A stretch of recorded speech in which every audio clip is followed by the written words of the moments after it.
Santa Elizabeth dari Portugal, pengaku iman, putri Raja Pedro III dari Aragon dan cucu Santa Elizabeth dari Hungaria ini lahir pada 1271 dan meninggal dunia di Extremoz pada 4 Juli 1336. Ia dijuluki pembawa damai karena keberhasilannya menghentikan pertikaian antara raja-raja Kastil, Aragon, dan Portugal pada abad ke-14. Teladan hidupnya di kemudian hari menjadi contoh bagi para ibu rumah tangga, terlebih-lebih bagi mereka yang mengalami penderitaan batin karena ulah suami mereka.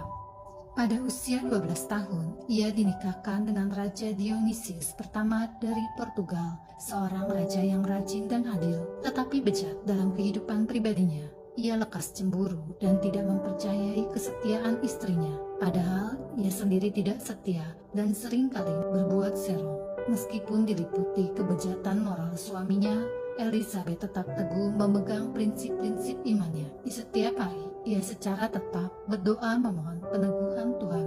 Ia terkenal sebagai seorang permaisuri yang sederhana dalam hal makan, minum, dan berpakaian. Kegiatan-kegiatan amalnya sangat luar biasa. Ia membantu wanita-wanita yang tidak kawin menyiapkan penginapan bagi para peziarah dan mendirikan sejumlah lembaga amal seperti sebuah rumah sakit di Coimbra, sebuah tempat penampungan bagi anak-anak yang terlantar, dan sebuah rumah bagi wanita-wanita pendosa yang bertobat. Di samping anak-anak kandungnya sendiri, ia juga merawat dan mendidik anak-anak suaminya yang lahir dari perkawinan gelapnya dengan wanita-wanita lain. Kesucian hidup Elizabeth dan doa-doanya berhasil meluluhkan kekerasan Dionysius dan mengantarnya kepada pertobatan. Setelah bertobat, Dionysius meninggal dunia pada 1325. Sepeninggal Dionysius, Elizabeth menjadi seorang biarawati dalam Ordo Fransiskan di Coimbra sambil terus mengusahakan perdamaian di antara raja-raja Kastil,